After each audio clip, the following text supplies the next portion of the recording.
They told you history was written in marble halls, by kings and generals, by men who carried swords and gave orders.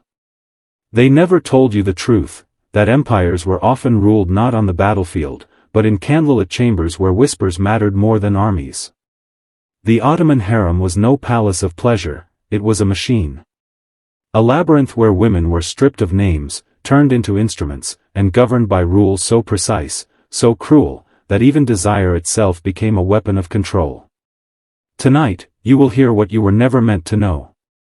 Imagine this, a girl barely 16, ripped from the mountains of the Caucasus or the villages of Greece. She is beautiful enough to be spared the slave market, but her beauty is not her salvation, it is her prison. She is dressed in silks that feel more like chains, led barefoot through corridors of polished stone. Behind the lattice windows, eunuchs stand like shadows, their eyes cold, their silence absolute. And as the girl is delivered into the harem's heart, she is given her first lesson: there are no nights of love here. Only transactions of power. The most disturbing rule is whispered to her before she even touches the sultan's hand. She may share his bed, but never his mourning. No concubine, no matter how adored, was ever permitted to sleep beside the sultan until dawn. The moment his breathing deepened, she had to rise, collect her garments, and vanish into the dark, erasing herself from his sight before the light of day. To fail this ritual was to invite execution. Think about that. Death not for betrayal, not for treason, but for lingering too long in a bed that was never hers. This was not romance, it was psychological warfare. By forbidding continuity, by severing intimacy at its root, the empire ensured no woman could anchor herself to the sultan's heart. He remained untouchable, insulated even in his most private moments, while the women were kept suspended in a state of permanent impermanence, forever close to power, yet never allowed to grasp it. It is the purest design of control: give just enough to enslave the mind, but never enough to free the soul. But then, one woman broke this law. And in doing so, she shattered centuries of tradition and rewrote the fate of an empire. The second rule was more insidious than the first. It was known among the women as the law of one son. A decree so absolute, so merciless in design, that it turned motherhood into both triumph and execution. If a concubine bore the sultan a son, her body was no longer hers. Her place beside the sultan ended forever. No more nights in his chambers, no more whispers in the dark. She was transferred to another wing of the palace, cloistered away as the mother of a prince, but stripped of the intimacy that had once made her valuable. Think about what that meant: a woman's highest victory was also her ultimate exile. The very act of producing life, the heir to an empire, was rewarded by permanent removal from the ruler's embrace. A cruel paradox, engineered with precision. Why? Because the system understood something that modern men often forget: attachment is power. If one woman remained close to the sultan, she could whisper into his ear, shape his decisions, bend his will. But if every woman was cut away the moment she bore fruit, no one voice could dominate him. The sultan stayed sovereign, the women divided, their ambitions locked in silent war against one another. Now imagine the psychological torment this produced. Every woman lived in a state of contradiction, yearning for the sultan's favor, fearing the very pregnancy that might secure her future. To be chosen was both blessing and curse. To remain childless was despair, to succeed was separation. This tension kept the harem alive not as a sanctuary, but as an arena. A bloodless battlefield where rivalry was cultivated deliberately. And the architects of this system, the Valide Sultan, the eunuchs, the hierarchy of elder women, were the generals, enforcing laws that ensured obedience not through whips or chains, but through fractured hearts and divided loyalties. What they built was more than a harem. It was a psychological empire within the empire. A place where desire became a leash, motherhood a prison, and every rule carved obedience deeper into the souls of women who could not escape. And yet, there were some, just a few, who saw through the illusion. Women who learned to weaponize the very chains designed to bind them. But before we speak of rebellion, you must see how this machine operated at its core, how the Sultan's bed was not a place of pleasure, but a throne of surveillance, designed to remind every woman that she was disposable, replaceable, and forever temporary. You see, the harem was never just a cage, it was a theater of surveillance. Every step, every glance, every night spent near the Sultan's chamber was monitored by those who held no desire of their own. The eunuchs. Castrated as boys, ripped of both future and family, they became the empire's perfect instruments of watchfulness. They lived not for themselves but for the system, their very mutilation binding them into loyalty. To them was entrusted the darkest power, to guard women who were forbidden to leave, to report every violation, to enforce rules that turned silk pillows into traps and bed sheets into nooses. But eunuchs were not the only eyes. The Valide Sultan, the Sultan's mother, stood as the true sovereign of the harem. While men in the outer courts believed themselves powerful, it was she who governed the inner empire with iron precision. Her word was law, and her authority ran deeper than any blade. The concubines feared her more than they feared the Sultan himself, for she decided who would be summoned to the ruler's bed and who would rot in the silence of forgotten corridors. Through her, intimacy was transformed into politics. Every embrace was a transaction. Every smile, a calculation. The combination was lethal. Eunuchs patrolling the shadows. Elder women weaving whispers. A mother who held dominion even over her son's desire. Together, they created a structure so refined it resembled a living organism, a body whose nervous system was fear, whose heartbeat was obedience. The women inside it were not merely prisoners. They were pieces on a board, moved and sacrificed at will, never knowing when their next step might be their last. Imagine lying in silk sheets beside the Sultan, knowing that behind the carved lattice window a eunuch waits, ready to drag you to death if you linger one breath too long. Imagine smiling at the ruler, knowing that his mother watches from beyond the veil, ready to erase you from his memory if you rise too high. That is not love. That is architecture. An empire of flesh and silence built to serve one man while keeping him untouchable, uncorrupted by attachment, forever alone at the top. And yet, cracks formed. For even the sharpest chains rust when ambition sharpens teeth against them. There were women who learned to twist the surveillance against itself, who played the eunuchs, who deceived the Valide, who dared to bend the system's cruelty into their own assent. Her name was Alexandra Lisowska, taken from her homeland in Ukraine, dragged through chains into Istanbul, and renamed Harem Sultan. To most, she was just another captive, a beauty to be consumed and forgotten. But Harem carried something the system could not calculate, a mind sharpened by survival and a will that refused to bow. Where others saw rules, she saw weaknesses. Where others saw chains, she saw levers. It began with one night. The most sacred of all laws, the law that no concubine may remain in the Sultan's chamber until dawn. It had endured for centuries, enforced by death. Yet when Harem entered the bed of Sultan Suleiman, she did not rise when his breathing slowed. She did not collect her silks in silence. She stayed. The morning light pierced through lattice windows, and for the first time in living memory, a woman greeted the Sultan with the day. By every measure, she should have been executed before noon. But Suleiman did not send her away. He allowed the violation. And in that single choice, centuries of discipline trembled. The women of the harem erupted in fury, veterans who had bent their lives around that law demanded Harem's death.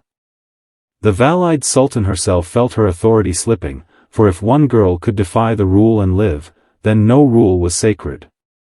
But Suleiman was not a weak ruler. He knew the cost of defiance, and still he chose her. Why? Because Harem understood what others did not. Intimacy is not given, it is seized. She weaponized presence. While others were content to be fleeting pleasures, she carved herself into permanence. Her rebellion was not against the Sultan, but against the machinery that kept him untouchable. She did not just lie in his bed, she occupied his mind. This act was not about desire. It was about power. Harem had torn down the invisible wall that separated the ruler from the ruled. And with it, she began her ascent, not as a concubine, not as a shadow in silk, but as the Sultan's confidant, his strategist, his queen in all but name. Do you feel it? This is where history bends. A system designed to prevent intimacy had produced the one woman who used intimacy as a weapon sharper than any blade. From this moment on, the harem was no longer a fortress of obedience. It became a battlefield of influence, where every whispered word could shape the fate of an empire. Now, brother, pause for a moment. If you are still here, it means you are ready for truths most men run from. Write this phrase in the comments below, twice, to mark your transformation. I see the chains, but I will not wear them. Do it now. For algorithms may track numbers, but symbols track identity. The one son law was supposed to be the perfect safeguard. One woman, one heir, no more. It was designed to sever intimacy, to prevent any concubine from gaining too much influence, to keep the sultan's bed a revolving door of fleeting attachments. For centuries, it worked. Women bore sons, then vanished into the shadows, their political value rising but their intimacy forever cut away. They became mothers of princes, but never queens of hearts. But Harem did what no woman before her dared, she broke this law too. After bearing her first son, instead of being cast aside into isolation, she remained at Suleiman's side. And then she bore him another son. And another. And another. 5 in total. Each birth should have been the end of her presence, yet with every child, she drew closer, her grip tightening, her influence expanding. She transformed what was meant to be a prison into her throne. Understand the genius. Harem weaponized motherhood. Where others were severed, she multiplied. Each prince was not just a child but a political anchor, rooting her deeper into the palace. She turned Suleiman from a ruler who should have been unattached into a man bound to her bloodline. Her womb became more powerful than armies, her persistence more dangerous than rebellion. For every other concubine, pregnancy was exile. For her, it was empire. This violated the very core of Ottoman succession, and the consequences rippled like cracks through marble. Concubines who once vied for survival now found themselves eclipsed by a single woman's dynasty. The Valide Sultan's authority weakened as her son became enthralled by a woman who would not obey the ancient script. Even the eunuchs, those silent watchers, found themselves unable to contain her rise. And still, her power did not end with her sons. Harem demanded marriage, another violation, unthinkable in Ottoman tradition. For sultans did not marry concubines. They did not allow them to ascend to the status of queen. But Suleiman broke that too. He wed her, legitimizing what was supposed to remain shadow, engraving her name into the empire's history in ink that could never be erased. From this moment, the harem was no longer a system of rules. It was Harem's battlefield. And she fought with weapons sharper than steel: intimacy, motherhood, permanence, and presence. She proved that the darkest laws, the cruelest cages, can be bent, twisted, and turned into ladders for the one who dares to see through the illusion. But remember this, brother, for every ladder climbed, there is a price. And in the Ottoman world, the price of breaking rules was not only blood, it was the corruption of an empire's very soul. Every rebellion leaves a scar, and Harem's defiance carved wounds so deep the empire bled from within. By breaking the sacred rules, she had not merely elevated herself, she had rewritten the script of succession. And in the Ottoman world, succession was not an orderly passing of crowns. It was war. A war fought not with armies, but with brothers. You see, when a sultan died, every son was a claimant. And tradition dictated something horrifying: only one could live. The others, his brothers, were executed, often strangled with silk cords so their blood would not defile the palace floors. This law of fratricide was brutal, but it kept the empire stable. Only one heir, no rivals, no divided throne. The harem's rules had supported this design, ensuring that no woman bore more than one son. But Harem shattered that balance. With 5 sons, she had planted the seeds of fraternal war. Each prince had his own faction, his own mother's favor, his own claim. Suddenly, the harem became more than a cage of desire, it became a chessboard of death. Women who once schemed for silk gowns now schemed for the survival of their bloodlines. Whispers of poison slipped through corridors. Spies were planted among eunuchs. Every embrace carried the shadow of betrayal. And Harem herself? She fought like a strategist born of fire. She maneuvered against Mahidevran, the mother of Suleiman's eldest son Mustafa. Mustafa was beloved, strong, and destined to inherit. But he stood in the way of Harem's sons. And so the palace darkened. Letters forged, accusations whispered, seeds of suspicion sown into Suleiman's ear until the Sultan himself ordered the unthinkable, his own son Mustafa executed by strangulation. Imagine the scene. The heir of an empire, dragged into his father's tent, silken cord tightening around his throat while soldiers wept silently outside. An empire's future ended in silence, and behind it all, the invisible hand of the harem, the whispers of Harem, the poison of palace politics. This was no longer about strange bedroom rules. This was about the mutation of power itself. The harem, once designed to control the sultan, now controlled the empire. Women turned rules into weapons. Sons turned from heirs into rivals. Mothers became generals of invisible wars. And through it all, Suleiman, once the great conqueror, became a man ensnared not by armies, but by the very intimacy he thought he commanded. Remember this, empires rarely collapse from the outside. They rot from within, in bedrooms, in whispers, in rules broken and laws bent until no truth remains. By the end of Suleiman's reign, the harem was no longer what it had been. Once created to isolate the sultan from attachments, it had become the very engine that dictated his choices. Once meant to silence women, it had produced a queen who could defy death and bend an empire. Once designed to preserve order, it had spawned chaos that consumed princes, mothers, and the sultan himself. Harem's rise was not just the story of one woman, it was the revelation of a system's hidden truth: every cage creates its own rebellion. Every chain teaches the prisoner how to strike back. And every rule designed to control the human spirit only teaches it new ways to escape. But understand this, though the harem is gone, its architecture never vanished. The same designs still operate today. Not in palaces, but in boardrooms, governments, digital networks, and institutions that claim to protect you while binding you in unseen chains. Rules dressed as customs. Comfort dressed as control. Surveillance dressed as safety. These are the modern harems, and men walk through them blind. Look at the design. The harem separated the sultan from intimacy to keep him untouchable. Today, men are separated from truth, drowned in distraction, kept weak by systems that feed them everything except clarity. The eunuchs of the past were castrated watchers, the eunuchs of today are the algorithms that track every move, every desire, stripping power while pretending to serve. The Valide Sultan once decided who shared the sultan's bed. Today, faceless authorities decide what you see, what you believe, what you desire. The lesson is this: what enslaved women then, enslaves men now. Control systems adapt, but their essence never changes.